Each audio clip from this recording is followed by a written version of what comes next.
जब हम वहां कुछ बोलने की कोशिश करते हैं, चाहे वो नोटबंदी की बात हो, चाहे वो जीएसटी की बात हो, चाहे वो चाइना की बात हो, वो माइक ऑफ हो जाता है। हिंसा फैलाने वाली अप्रोच, उन्होंने हिंदुस्तान को एक इमेजिनेशन दिया है कि देखो ये रास्ता है, देश में नफरत फैलाओ, लोगों को डराओ, गरीबों को कुचलो, उन्होंने ये रास्ता दिया है।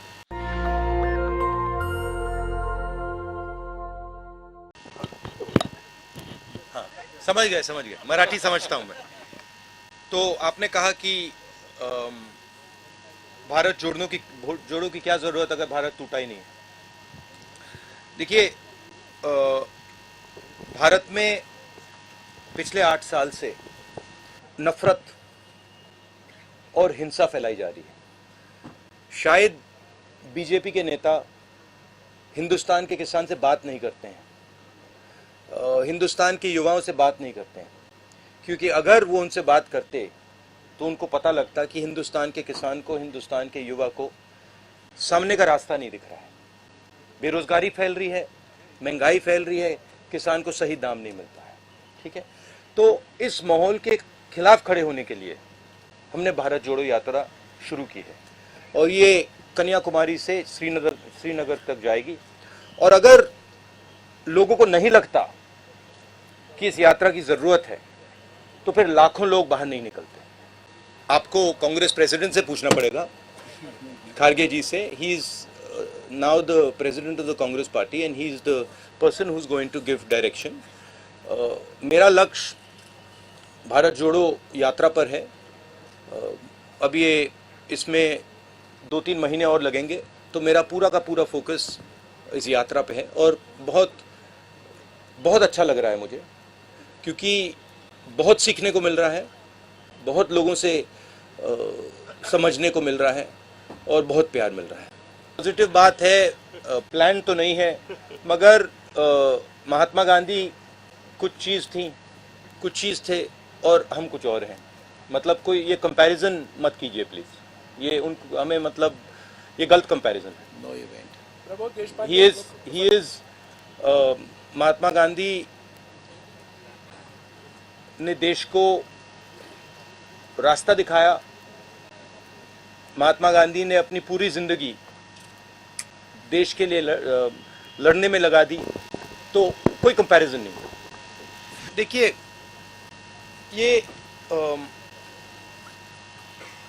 ये जो लड़ाई है, इसको सबसे पहले ठीक तरीके से समझना है। आमतौर से क्या होता है, लोकतंत्र में एक पॉलिटिकल पार्टी दूसरी पॉलिटिकल पार्टी से लड़ती है और जो युद्ध का मैदान होता है उसको जो देश के इंस्टीट्यूशंस होते हैं वो उस युद्ध के मैदान में फेयरनेस क्रिएट करते हैं। आज क्या है कि ये एक राजनीतिक पार्टी और दूसरी राजनीतिक पार्टी के बीच में लड़ाई नहीं है, और मैं सिर्फ कांग्रेस की बात नहीं कर रहा हूं। एक तरफ हिंदुस्तान के सारे इंस्टीट्यूशंस खड़े हैं, बोलना नहीं चाहिए, मगर विपक्ष का प्रेस पे तो कंट्रोल नहीं है, हैगा? प्रेस पे तो कंट्रोल नहीं है ना, तो बीजेपी का प्रेस पे कंट्रोल है, इंस्टीट्यूशनल स्ट्रक्चर पे कंट्रोल है, जुडिशरी पे प्रेशर डालते हैं। तो ये परसेप्शन सच परसेप्शन नहीं है, ये परसेप्शन सुपरफिशियल ऊपर का परसेप्शन है। मगर अगर आप नीचे जाएं और जनता से पूछें तो आपको बहुत एकदम दिख जाता है कि जनता क्या कह रही है और ऊपर परसेप्शन क्या बन रहा है, उसमें फर्क है। और कहना चाहता हूं, देखिए, हमने ये सब एवेन्यूज ट्राई की, प्रेस की एवेन्यू ट्राई की, हमने पार्लियामेंट में अपनी बात रखने की कोशिश की। सिर्फ मैंने नहीं, सिर्फ कांग्रेस पार्टी ने नहीं, विपक्ष की सब पार्टियों ने। ठीक है, जब हम वहां कुछ बोलने की कोशिश करते हैं, चाहे वो नोटबंदी की बात हो, चाहे वो जीएसटी की बात हो, चाहे वो चाइना की बात हो, वो माइक ऑफ हो जाता है। तो यात्रा हमने इसलिए चालू की है कि हमारा और विपक्ष को कोई और रास्ता ही नहीं बचा है। सबसे बड़े मुझे दो प्रॉब्लम्स दिख रहे हैं। एक प्रॉब्लम है कि युवा को यह भरोसा नहीं है कि उसे रोजगार मिल सकता है, चाहे वो कुछ भी पढ़ ले, किसी भी यूनिवर्सिटी में चला जाए, सर्टिफिकेट मिल जाए, मगर वो आपको गारंटी करके ये नहीं कह सकता कि अगर मैंने इंजीनियरिंग की ट्रेनिंग की है तो मैं इंजीनियर बनूंगा या मजदूरी करूंगा।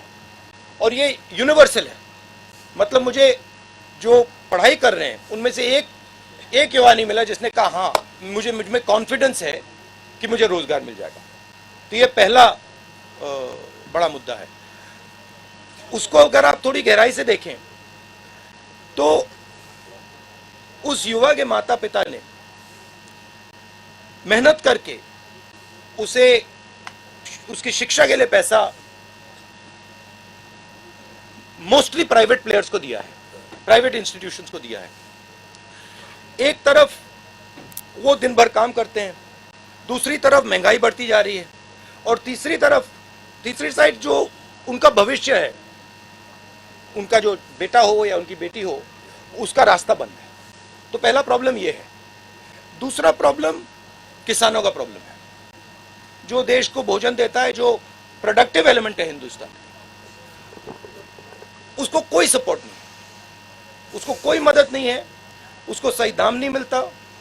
वो बीमा भरता है, उसको जब आंधी आती है, तूफान आता है, उसको मतलब पैसा नहीं मिलता, कर्जा माफ उसका कभी नहीं होता। तो ये दो बड़े मुद्दे, बड़े प्रॉब्लम्स दिख रहे हैं। और तीसरा जो है जुड़ा हुआ है कि सब लोग ये कहते हैं कि अगर शिक्षा में हमें पैसा देना पड़ रहा है, अस्पतालों के लिए हमें पैसा देना पड़ रहा है, मतलब सरकारी अस्पताल नहीं बचे, सरकारी स्कूल्स कॉलेजेस नहीं बचे। महाराष्ट्र में तो स्कूलों को बंद किया जा रहा है, 20 बच्चों से अगर कम है तो उनको बंद ही करा जा रहा है। तो वो कह रहे हैं कि भैया अगर ये पैसा हम यहां डाल रहे हैं, ये जा कहां रहा है, किसके हाथ जा रहा है? तो वो इनइक्वालिटी की बात है और सबको मालूम है।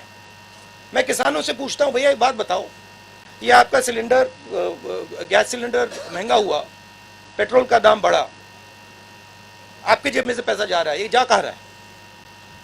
इमीडिएटली आंसर मिलता है, सब जानते हैं। ये देखिए, ये मेरे लिए सबसे जरूरी डॉक्यूमेंट है। ये देखा आपने, दिख रहा है आपको? और इसमें आप देख लीजिए, ये सावरकर जी की चिट्ठी है जिसमें उन्होंने अंग्रेजों को लिखा है। और मैं पूरी चिट्ठी आपको पढ़नी होगी, देख लीजिए, मैंने हाईलाइट भी कर रखी है, मगर मैं सिर्फ आखिरी लाइन पढ़ना चाहता हूं। अंग्रेजी में लिखी है तो मैं अंग्रेजी में बोल देता हूं। I beg to remain sir your most obedient servant VD. Savarkar. Hindi में ट्रांसलेशन कर देता हूं, सर मैं आपका नौकर रहना चाहता हूं। ये मैंने नहीं लिखा, ये सावरकर जी ने लिखा है। तो इसको आप पढ़ लीजिए, देख लीजिए। अगर फडणवीस जी देखना चाहते हैं इसको, वो भी देख लें। तो मैं तो इसमें बहुत क्लियर हूं, सावरकर जी ने अंग्रेजों की मदद की थी। किसी का कोई विचार हो उसको रखना चाहिए, और अगर सरकार को लगे कि भारत जोड़ो यात्रा को रोक देना चाहिए तो रोकने की कोशिश कीजिए, करिए। डिस्ट्रैक्ट करने का बहुत अच्छा तरीका है। हमारा काम भारत जोड़ो यात्रा का काम है, हमें भारत को जोड़ना है। ये इस सवाल के बारे में हम सोच ही नहीं रहे। हम कन्याकुमारी से शुरू किए हैं, हम श्रीनगर तक जाएंगे और वहां पर हम तिरंगे को लहराएंगे। ये हम कर रहे हैं, ये हमारी तपस्या है, और हम और कुछ चीज के बारे में नहीं सोच रहे। हमने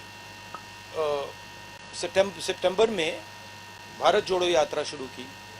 हम इस यात्रा को श्रीनगर तक ले जाए। यात्रा एक सोच है, एक काम करने का तरीका है, एक कह दो एक इमेजिनेशन है।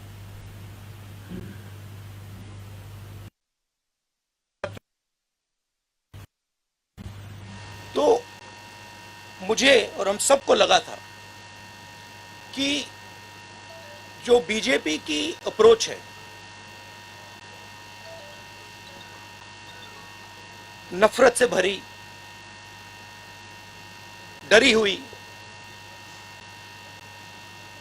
हिंसा फैलाने वाली अप्रोच, उन्होंने हिंदुस्तान को एक इमेजिनेशन दिया है कि देखो ये रास्ता है, देश में नफरत फैलाओ, लोगों को डराओ, गरीबों को कुचलो। उन्होंने ये रास्ता दिया है। यात्रा की कोशिश है और ये यात्रा इसमें सफल हो गई है। यात्रा की कोशिश है कि देश को बताना कि देखिए सिर्फ ये तरीका नहीं है, एक और तरीका है। जयराम रमेश जी ने कहा कि हमने प्रेस से 6-7 बार बात की है। आपने अभी कहा कि बीजेपी के किसी नेता ने कहा कि यात्रा को रोक देना चाहिए। मैंने ये यहां तो नहीं कहा ना कि वो बिल्कुल गलत बोल रहा है, उसको चुप कीजिए, उसको मारिए, उसने कैसे बोला, नहीं। मैं कह रहा हूं देखिए उसकी राय है, अगर वो सोचता है उसको रखे, और अगर सरकार सोचती है कि इस यात्रा से देश को नुकसान हो रहा है तो रोक दो, कोई प्रॉब्लम नहीं है। ये काम करने का एक बिल्कुल अलग तरीका है, प्यार का तरीका, भाईचारे का तरीका, रिस्पेक्ट का तरीका। तो ये दो हमने विजन दिखाए हैं। अब यात्रा जो हमने रखी है, जो हमने की है, इसमें से पॉलिसीज भी निकलती हैं।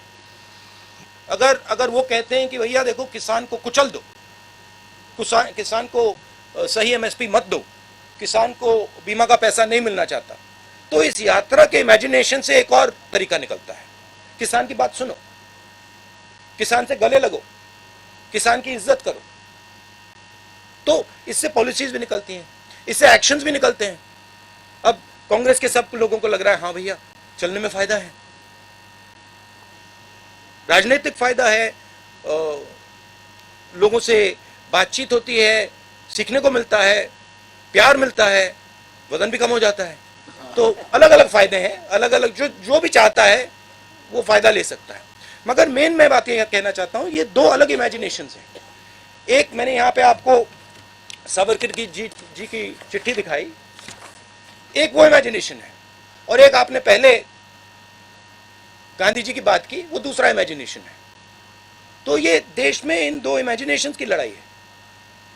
लेकिन आप एक बात समझिए, ये मेरी राय है, ये मेरी राय है कि जब सावरकर जी ने ये चिट्ठी साइन की, गांधी जी, नेहरू जी, पटेल जी, ये सब सालों जेल में रहे, कोई चिट्ठी साइन नहीं की। मेरी थिंकिंग है कि जब सावरकर जी ने इस कागज पे साइन किया, उसका कारण क्या था? उसका कारण डर था। अगर वो डरते नहीं, वो इसको कभी नहीं साइन करते। और इस सिग्नेचर में धोखा था। जब उन्होंने ये साइन किया, वो हिंदुस्तान के जो सब नेता थे, महात्मा गांधी, सरदार पटेल, उन सबको उन्होंने धोखा किया, और उन्होंने उनको कहा कि देखो तुम गलत कर रहे हो। एक सवाल रविंद्र प्लीज, एक सवाल आपने पूछ लिया, नया यूपीए उसका जवाब देने दीजिए। एक सवाल अभी मेरे साथ एक शिवसेना के एमएलए चल रहे थे, वो कह रहे थे 50 करोड़ रुपए उनको ऑफर किया था, वो नहीं गए, बहुत सारे और गए। तो देखिए एक प्रकार से ऑपोजिशन की सफाई भी हो रही है। जो भी करप्ट लोग हैं, जो 10 करोड़ के लिए, 15 करोड़ के लिए, 50 करोड़ के लिए बिक जाते हैं, वो बीजेपी जा रहे हैं। अच्छी बात है। हिंदुस्तान में साफ सुथरे लोगों की कमी तो नहीं है। आपने विदर्भा बोला, तो मैं विदर्भ के बारे में थोड़ा सा बोलना चाहता हूं। जब हम विदर्भ के बाउंड्री पे थे,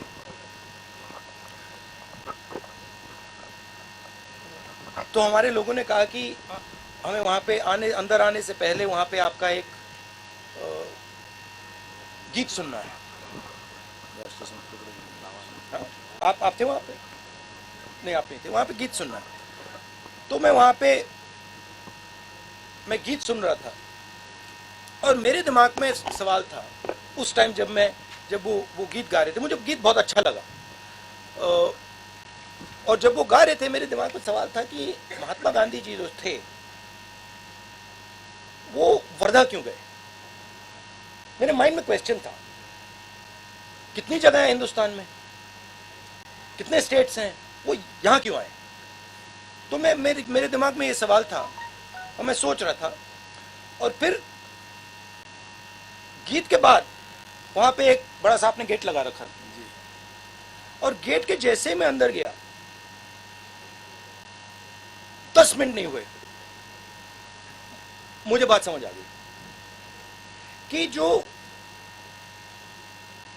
कांग्रेस की जो आइडियोलॉजी है वो एक्चुअली विदर्भ में है, और जो नेचुरल कांग्रेसी होता है वो सब विदर्भ में बैठे हुए हैं। अब आपने बोला विदर्भ के किसानों की बात की, विदर्भ में ज्यादा मुश्किल है, मगर ये जो आपने मुद्दा उठाया है ये सिर्फ विदर्भ का मुद्दा नहीं है, ये पूरे हिंदुस्तान का मुद्दा है। एक मेरी एक्चुअली शिकायत है कि यूपी में थोड़ा और जाना चाहिए था, बट अगर हम थोड़ा और जाएंगे तो वो रास्ता फिर ज्यादा लंबा हो जाएगा, इसलिए हमने यूपी में शायद 2-3 डिस्ट्रिक्ट्स में हम जाएंगे, 3, 4, 5 दिन जाएंगे। मैं राहुल जी से निवेदन करूंगा कि उनके जवाब के कारण हम इसको 5 मिनट बढ़ा सकते हैं तो अच्छा। हाँ बढ़ा। ठीक है, गजानन अवस्थी प्लीज, लोकमत समाचार। Hello sir. नेशनल दस्तक की आपसे गुजारिश है कि अगर इसको बचाना चाहते हैं तो नेशनल दस्तक को सब्सक्राइब करने के लिए रेड कलर के सब्सक्राइब बटन को दबाएं, फिर बेल आइकन की घंटी दबाएं। नेशनल दस्तक को बचाने के लिए बहुत जरूरी है कि हर खबर को शेयर करें, लाइक करें, कमेंट जरूर करें।